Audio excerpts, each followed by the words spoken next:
Bienvenido de nuevo a Trono de Dios Maranatá, católico y bien católico, y vamos a seguir profundizando en toda esta realidad del sedevacantismo, que no deja de ser una herejía notoria, abrumadora en estos últimos tiempos. Agradezco a todas las personas que van escuchando y que también van abriendo el oído y el corazón y que no solo se basan en improperios o en realizar pues un juicio prematuro, precipitado, como el que yo he realizado durante tanto tiempo, para hablar de esta realidad en la que estamos sumergidos, una iglesia católica que está en un mundo, en una gran tribulación, pero que no por eso tienes el derecho de dejar de ser católico, atentar contra la jerarquía de forma indiscriminada, vapulear los sacramentos de la iglesia como si fueran acciones meramente humanas y tratar a la esposa inmaculada de Cristo, a la esposa inmaculada de Jesucristo, la Santa Iglesia, como si fuera una institución completamente ya a la deriva, que nada tiene que ver con la barca de Pedro, en donde ya no existe romano pontífice, ya no existen obispos verdaderos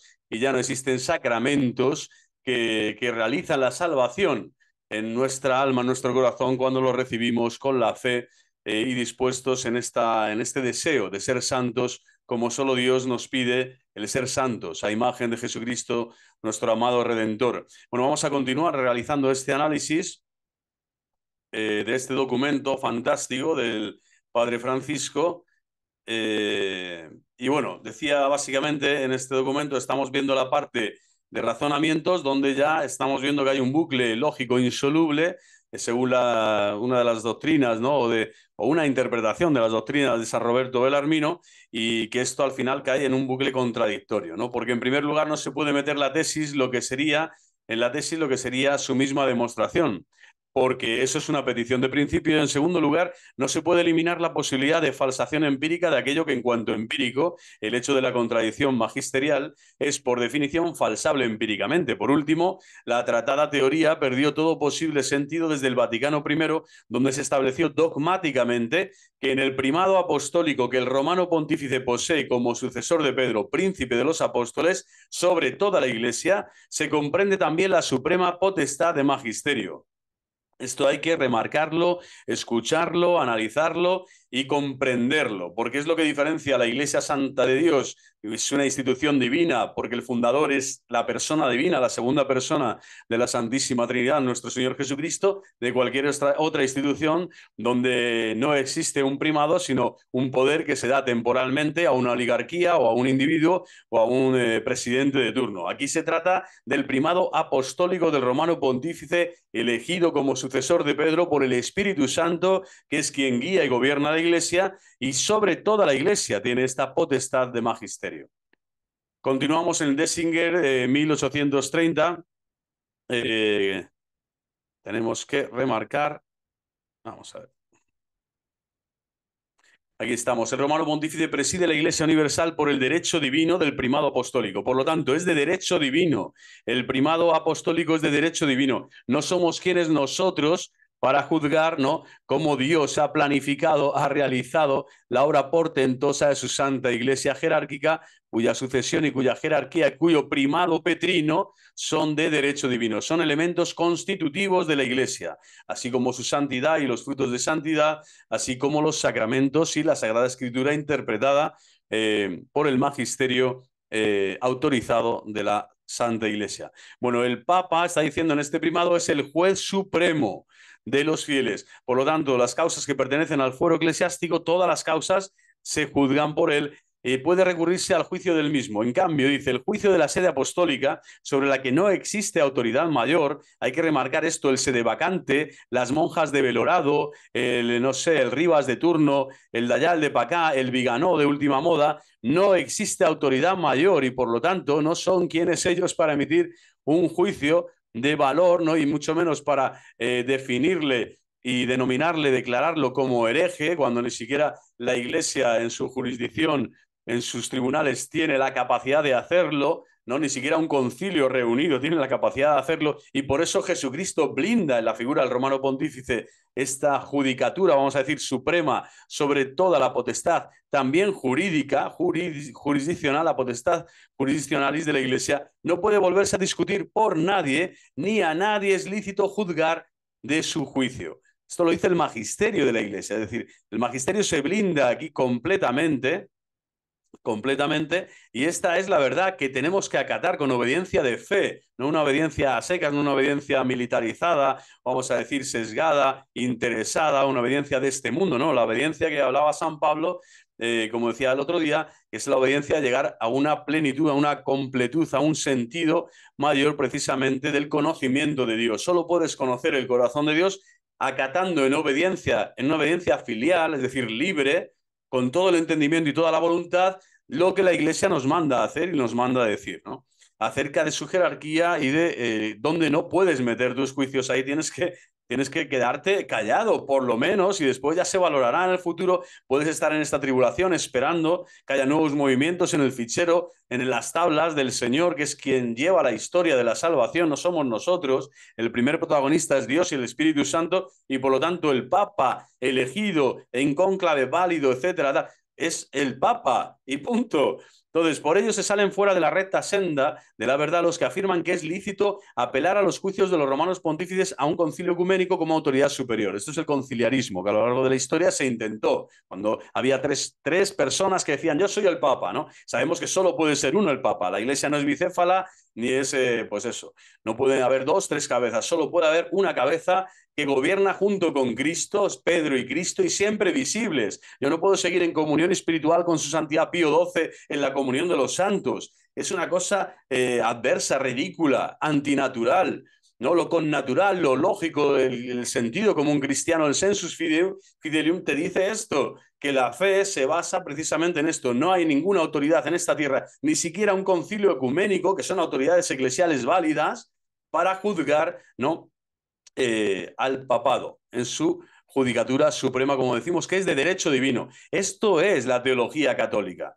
Por eso el sedevacantismo no tiene lugar ni en sus raíces, ni en sus ramas, ni en sus frutos. Está completamente podrido y fuera de lugar. En Dessinger, también, 1831, así lo anuncia. Si alguno dijere que el romano pontífice tiene solo deber de inspección y dirección, pero no plena y suprema potestad de jurisdicción, esto que lo escuchen las monjas de velo orado o exmonjas o como se quieran llamar, o sea, que dejen de irse ya con las capillanías estas o las falsas asociaciones mal llamadas católicas del padre del Rojas y del otro y el de más allá, ¿no? Porque es completamente falsa. Esa jurisdicción ni siquiera la tienen, ¿no? Y el Papa jamás le ha dado jurisdicción para ser obispo válidamente de la Iglesia Católica, y mucho menos para llevarse, ¿no? Al plano del cismático, al plano cismático y al plano herético, como es aquel que declara que la sede está vacante, a estas pobres monjas que están confundidas por todo lo que está pasando, pero eso no les da derecho a desobedecer, a rebelarse y a ir contra la plena y suprema potestad de jurisdicción que el Papa tiene, nos guste más o menos, su manera de ser, su manera de hablar, su manera de ejercer su enseñanza, su magisterio, y de santificar y de gobernar a la Iglesia Universal, pues no les da derecho a rebelarse y a ir contra la doctrina católica de siempre. No solo en las materias que pertenecen a la fe y costumbres, esto es importantísimo, sino también a las de régimen y disciplina de la Iglesia. Esto, claro, lo dicen los sedevacantes y es solo atribuible de forma legítima a su santidad Pío XII y los antecesores, ¿no? Pero los predecesores suyos. Pero es tremendo, ¿cómo, por qué te llevas cortas, ¿no? El tronco de la Santa Madre Iglesia en ese momento?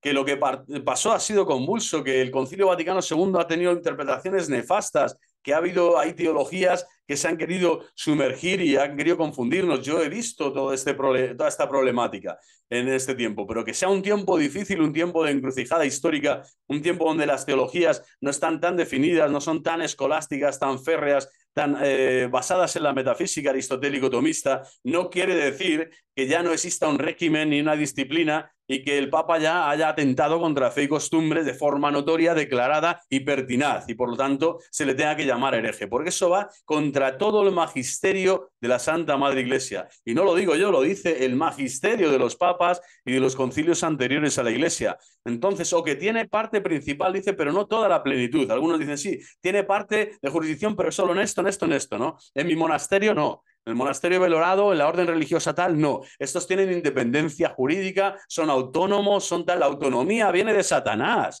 No existe la autonomía en la Santa Madre Iglesia. Nadie se da una ley a sí mismo. Derecho canónico es la ley que la Santa Madre Iglesia da y es regida y gobernada y prescrita y firmada y contemplada y ejercida por un papa. Es el Papa la plena y suprema autoridad en fe, costumbres y también en régimen y disciplina. Y por lo tanto no somos quienes para decir que en parte tiene autoridad y en parte no. Pero no toda la plenitud dice de esta suprema potestad. Quien diga todo esto claramente, que no es una, además, potestad ordinaria e inmediata, es decir, que puede ejercerla en todo momento de forma cotidiana, ordinaria y de forma fulminante, inmediata. Este es el poder de las llaves. Este es el poder que es el carisma petrino, que solo el Papa lo tiene. Es lo que le diferencia a él como criatura de todo el resto de las criaturas de este mundo. Después ya Dios le juzgará si ha hecho bien, mal, si ha hecho regular, pero a nivel de fe, de costumbres y de disciplina, mientras es Papa, es Papa. Y solo Dios le puede juzgar y su potestad es ordinaria, inmediata y tiene suprema potestad. Bueno, sea anatema. Tanto sobre todas las iglesias, ojo, esta potestad, como dice aquí Dessinger, como cada una de las iglesias, como sobre todos y cada uno de los pastores y de los fieles. Sea anatema. El que afirme esto sea anatema, es decir, que no tiene esa potestad jurídica suprema, que no es inmediata, que no es ordinaria, sobre las iglesias y sobre los cristianos, sobre los fieles. Más claro el agua. ¿Yo por qué no miraba esto? Porque me atendía más a la profecía del fin de los tiempos, diciendo como la situación está muy turbia, algo ha tenido que fallar aquí. Pero es que me voy contra Cristo y su promesa de salvación, que en Pedro se afirma en la roca. Tú eres Pedro, y sobre esta piedra edificaré mi iglesia.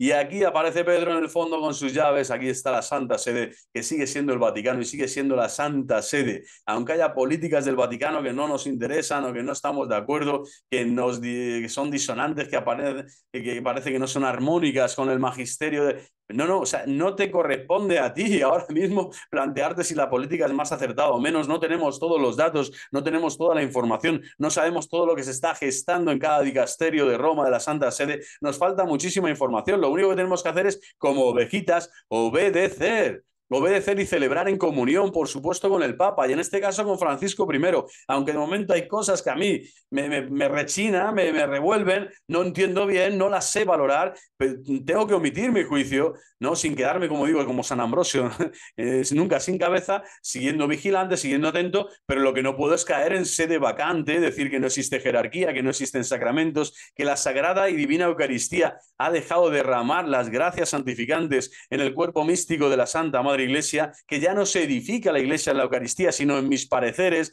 en mis opiniones, en mis divagaciones. Eso es completamente falso y diabólico, anatema sit, a todos los sedevacantistas, a todos y a todos los falsos tradicionalistas y a todos aquellos que perturban el corazón de Cristo y apostatan de la fe católica verdadera y que además toman el nombre de Dios en vano y el nombre de católico en vano, porque no son católicos aquellos que ya no se someten a la suprema autoridad magisterial.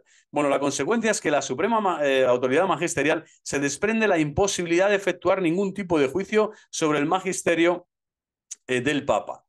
Y también la de apelar a cualquier otra instancia, a la que entonces se consideraría por fuerza como superior, negando aquella supremacía papal. Creo que ha quedado bastante claro. Nada ni nadie puede juzgar en esta tierra al Santo Padre, al Romano Pontífice. Su santidad personal, santidad subjetiva, ya la juzgará Dios. La santidad objetiva, todos tenemos que acatar en obediencia de fe, porque es de derecho divino, divina, de fe católica, lo que nos vaya indicando y lo que nos vaya diciendo. Algunas sugerencias te parecerán más adecuadas, otras no, y algunas son dignas de obediencia, es decir, son opiniones que no son dignas, no es un magisterio infalible y extraordinario, y ahí puedes disentir. Pero en la autoridad suprema como Papa no puedes dejar de reconocerle Papa, no puedes dejar de reconocer Papa a Francisco I, te guste o no. Y si el día de mañana la Iglesia con sus tribunales, con un Papa nuevo, diferente, tal, dice, oye, este se equivocó en esto, lo dirá la Santa Madre Iglesia, que para eso tiene sus organismos, para eso es el cuerpo de Cristo, pero no decir que el cuerpo de Cristo está invadido por una sinarquía, o que ya la barca no existe, o que desapareció en el horizonte, que está eclipsada, que está bajo la bruma, que no existe básicamente. Solo aquellos bautizados sedevacantes son los salvos. Son peor que los testigos de Jehová, peor que la secta más putrefacta de la tierra. porque al final no es que se salven solo a sí mismos, sino que condenan al resto de la humanidad, ¿no?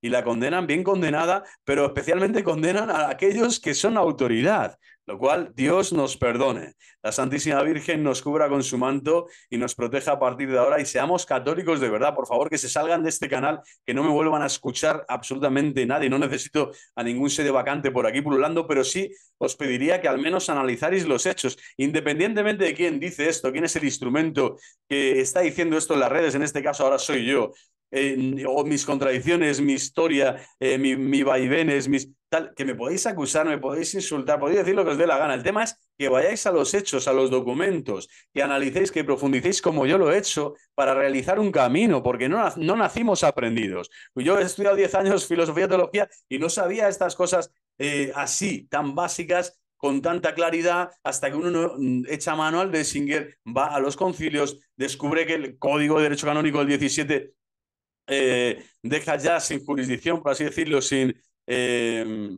validez, sin vigor, ¿cómo se dice a nivel legislativo? Sí, sin vigor de ley a otras normas, otras cosas que se habían dictado anteriormente. Es decir, uno tiene que profundizar en el camino de la fe y esta formación es necesaria. Entonces, si quieren escuchar, incluyendo los sede vacantes, que ya me consideran ahora un enemigo mortal, bueno, que hagan eco no de mis palabras o de mis razonamientos, sino de los razonamientos de la Madre Iglesia. No estoy diciendo nada en estos vídeos, en esta lista de reproducción, que es contra los herejes sedevacantistas, que no haya dicho la Santa Madre Iglesia, porque un cristiano no puede enseñar nada nuevo, diferente a lo que ha enseñado siempre la Santa Madre Iglesia. Bueno, quizás se diga que la autoridad suprema del Papa es solo en caso del magisterio extraordinario, como establece Dessinger, dice, con aprobación del Sagrado Concilio, enseñamos y definimos ser dogma divinamente revelado que el romano pontífice, cuando habla ex cátedra, esto es, cuando cumpliendo su cargo de pastor y doctor de todos los cristianos, define con su suprema autoridad apostólica que una doctrina sobre la fe y las costumbres debe ser sostenida por la Iglesia Universal, ¿no? Solo cuando se habla es cátedra. Pero es que, ¿qué pasa? Ahí tiene la asistencia divina que le fue prometida a la persona del bienaventurado Pedro. Y ahí goza de aquella infalibilidad, ¿no?, que el Redentor Divino quiso que estuviera provista su Iglesia en la definición de la doctrina sobre la fe y las costumbres. Y por lo tanto, que las definiciones del Romano Pontífice son irreformables por sí mismas, cuando habla así, de forma ex cátedra, y no por el consentimiento de la Iglesia. A lo que se añade en Dessinger 1840. Y si alguno tuviere la osadía, lo que Dios no permita, de contradecir esta nuestra definición, sea anatema. O sea, de nuevo la Iglesia, Concilio Vaticano, dicen que fue pastoral, claro, efectivamente, aunque se llaman constituciones dogmáticas, no quiere hacer dogma y no quiere condenar herejes ni condenar herejías concretas, sabiendo de los peligros que acechan, por supuesto, lo sabían bien, perfectamente, pero es que es anatema. Aquí de lo que se trata es de que todo el magisterio infalible anterior de los concilios, que sí han sido dogmáticos, de los 20 anteriores, está claro que es anatema a aquellos que vayan contra estas enseñanzas. Y si estas enseñanzas nos enseñan, valga la redundancia, que cuando el Papa habla es cátedra, todos tenemos que aceptar y consentir sus enseñanzas, pues es lo lógico, hacerlo. Para ser cristiano católico hay que obedecer al Papa y estar en comunión con el Papa vigente. Pero no es exactamente así. Dice que por ser propia del Papa por sí mismo la suprema autoridad magisterial, se aplica también al magisterio ordinario. Ojo, aquí cuidado y atención y maravilloso. O sea, el magisterio ordinario, por eso con Francisco I se está entrando en este dilema, en esta contradicción de que hay magisterio ordinario, incluso alguno que parece que es casi extraordinario, que está diciendo, oye, esto se define como algo infalible, y que ahí hay dudas, ¿no? Sin embargo, se está diciendo, la Iglesia lo ha dicho siempre, que también el magisterio ordinario, aun no siendo infalible, ¿no?, tampoco podrá ser utilizado para juzgar al Papa. O sea, esto es importantísimo. No podrá ser utilizado para juzgar al Papa, como se ve en Dessinger 1836. Y esto es impresionante. No fue prometido a los sucesores de Pedro el Espíritu Santo para que por revelación suya manifestaran una nueva doctrina, sino para que con su asistencia santamente custodiaran y fielmente expusieran la revelación transmitida por los apóstoles. Siempre sabemos en la progresividad de la fe católica verdadera, una progresividad siempre dentro del mismo misterio de la fe, que es el depósito de la fe. Bueno, en este depósito de la fe, esa expresión de la enseñanza en los diferentes tiempos, lugares y modos y maneras, también va a ser infalible. Es decir, ciertamente la apostólica doctrina de ellos todos los venerables padres la han abrazado y los santos doctores ortodoxos venerado y seguido. Es decir, el magisterio ordinario siempre se ha venerado, se ha escuchado. No, lo ha dicho el Papa, no pasa nada, no, es solo el Papa. No, es que cuando el Papa habla, aunque sea en magisterio ordinario, hay que escuchar, hay que intentar afinar el oído mejor. Hay que ver si es Dios el que le está pidiendo directamente lo que está enseñando. Y desde luego, yo no me atrevo a decir que estoy por encima ahora mismo de Francisco I con todo lo que hay en este mundo para anunciar ya así taxativamente es un hereje en su magisterio ordinario. No se puede y no se debe. Que esta santa sede, esta sede de San Pedro, permanece siempre intacta de todo error. Esto no lo dice Dessing, nos lo dice Dessing, santa de todo error, ¿no? Permanece siempre intacta, inmaculada, según la promesa de nuestro divino Salvador. Es decir, mete el magisterio ordinario dentro de la promesa también de Cristo, ¿no? Que yo he rogado por ti para que no desfallezca tu fe, Lucas 22, y tú, una vez convertido, confirma a tus hermanos, confirma a tus hermanos. Bueno, esto es evidente.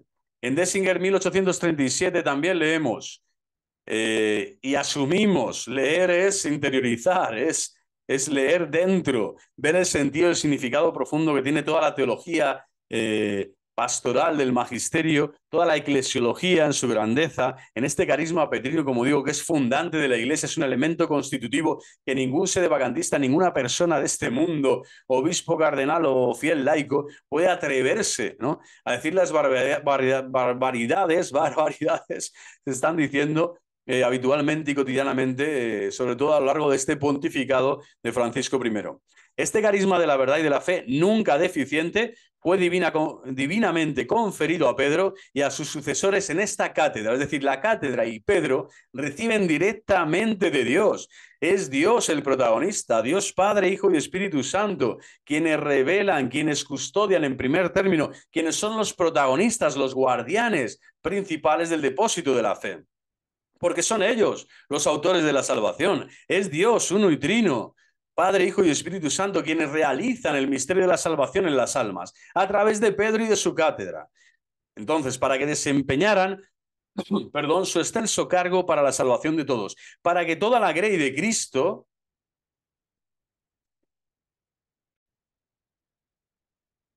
apartada por ellos del pasto venenoso del error, se alimentara con él de la doctrina celeste, y para que quitara la ocasión del cisma, fundamental, aquí hay que quitar a todos los sedevacantes esa ocasión de no meterse en este fregado, no de considerar que el Papa no sabe gobernar la grey de Cristo, la Iglesia entera se conserve una y apoyada en su fundamento, se mantenga firme contra las puertas del infierno. Ahora bien, si desde el magisterio, tanto ordinario como extraordinario, no se puede juzgar al Papa, sino que antes bien se le debe a este acatamiento, ¿quién puede arrogarse la autoridad de denunciar algún punto de tal magisterio considerándolo herético?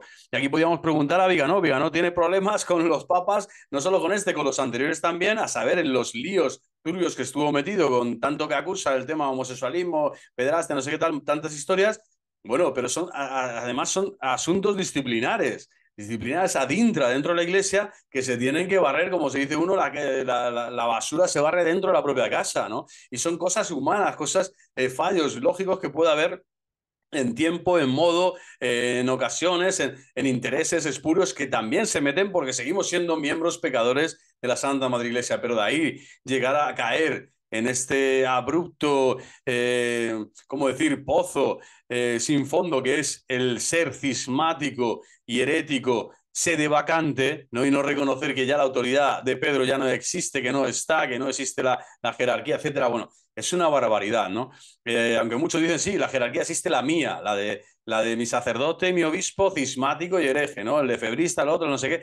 No, al final se trata de ser fiel a la Iglesia, no de ser fiel a Apolo, a Cefas, al otro, al de más allá. Estamos siguiendo a Jesucristo y Jesucristo cuenta siempre con Pedro para su gobierno. No somos quienes para anunciar, ¿no?, y denunciar con esta arrogancia y esta soberbia además supina con que lo hacen todos estos movimientos hoy en día que son diríamos, la última escoria de los últimos tiempos, ¿no? En donde yo he estado metido, yo estaba allí en esa basura, en ese fango, me he metido de lleno para dar sentido y significado a tantas cosas que están pasando, pero es que no soy yo el que las tiene que arreglar. Yo lo que tengo que arreglar es mi corazón, mi alma, y salvar mi alma, ¿cómo? A través del seguimiento fiel de Jesucristo en su iglesia. Quiero ser fiel hijo de la iglesia, vivir como hijo de la iglesia y morir como hijo de la iglesia, no como hijo de una secta, de una barquita inventada a mi medida, a mi modo y manera, una secta más, protestante o llámale como quieras, ¿no? Son todavía peor que los de la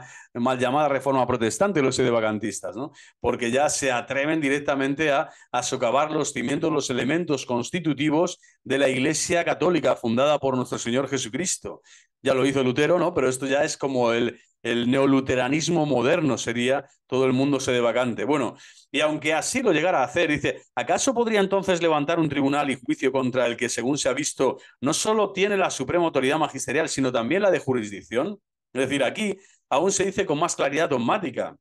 Dice, enseñamos en Dessinger 1822, por favor, ir a estos textos para que nadie os engañe, que enseñamos que el primado de jurisdicción sobre la Iglesia Universal de Dios fue prometido y conferido inmediata y directamente al bienaventurado Pedro por Cristo nuestro Señor, lo que todavía es remarcado en Dessinger 1823. Si alguno dijere que el bienaventurado Pedro apóstol no fue constituido por Cristo Señor, príncipe de todos los apóstoles y cabeza invisible de toda la iglesia militante, o que recibió directa e inmediatamente del mismo Señor nuestro Jesucristo, solamente primado de honor, pero no de verdadera y propia jurisdicción, sea anatema, sea anatema. Y aquí entran también todos los hermanos, don Minutel, al otro, el de más allá, Arturo, el otro, que tanto atacan, ¿no?, a Francisco I, anunciando, ¿no?, así a viva voz y a todo trapo, norte, sur, este y oeste, que el cónclave fue falso porque la renuncia de Benedicto XVI fue falsa. Bueno, ¿y quién eres tú para determinar eso? Si no la ha determinado el propio Benedicto en vida, que ha compartido con él la vida bajo los mismos aposentos en la Santa Sede, que han estado a una y que jurídicamente han querido realizar esa fórmula del munus ministerial, del munus petrino bifurcado, pero siendo Pedro el que está ahí delante diciendo no, es lícito, es legítimo, está ahí. Si un papa es verdadero, el otro igual. Y el otro continúa la misión. Que no te gusta cómo lo han hecho, que ha sido una nueva fórmula canónica, que hay que buscar nuevos remilgos. Pues eso lo hará la Iglesia con su autoridad legislativa, que para eso tienen los tribunales eclesiásticos y los juristas que llevan años y años estudiando y preparándose para que todo vaya acorde. Que hay cosas nuevas que hay que modificar, que cambiar, normal, porque de Iglesia siempre reformanda, pero en reformanda en católico, no en la usura y en el abuso que realizan de la doctrina católica todos los sedevacantes, que son capaces de hacer esta misma enseñanza que yo realizo, pero llegar a las conclusiones nefastas de decir que no son papas verdaderos, que no han elegido bien, que la renuncia ha sido canónicamente, vamos, inválida a tope, que el cónclave también ha sido inválido, es decir, al final es terrorífico el espectro que se montan, ¿no? Y el ambiente en el que pululan todos estos pececillos que se han caído, se han tirado de la barca de Pedro y han querido ir ellos como Nemo al océano lleno de tiburones que les han zampado, les han comido por completo. A mí me ha pasado eso, por eso sé lo que es ir en una canoa, yo solo, remando y remando y remando y llegando a unas cataratas inmensas, más grandes que las de Iguazú, para caerme allí estrepitosamente y ser abnegado y sucumbido y abnegado, ¿no?, y ahogado por las olas de este mundo. Porque sin Pedro, sin su barca, tú puedes vivir la tempestad con Cristo. Cristo te invita, incluso no te libra la tempestad, ahí lo narran bien los evangelios. El Señor coge tu mano, pero toma la mano de Pedro para que tú estés con Pedro. Y si no estás con Pedro, la tempestad, y encima, cuando Pedro sale de la barca para tomar la mano de Cristo e ir en pos de él, siempre tienes que estar con Pedro y regresar a la barca. Nunca puedes irte tú solo a tu bola en plena tempestad por el océano inmenso, porque te van a tragar los tiburones. Y esto le está pasando a tantos hermanos que también, yo que sé, Isaac, etcétera, otros que están en las redes, que tanto están escorándose hacia el sedevacantismo, dando muchísima cobertura, ¿no?, a estas monjas o a estas personas tal, que al final están apostando no a una carta de perdedor, sino están apostando directamente en el casino de Satanás. O sea, se están apartando de forma nuclear y esencial de la Santa Iglesia Católica y de las mimbres constitutivas que son de derecho divino, Es nuestro Señor Jesucristo el que funda la iglesia, no Don Minutela, no Lefebvre, no Rojas, no Viganó. No son ellos los que fundan la iglesia. Entonces, ¿a qué viene seguir, no? A falsos pastores y falsos profetas, que es parte de los signos de los tiempos.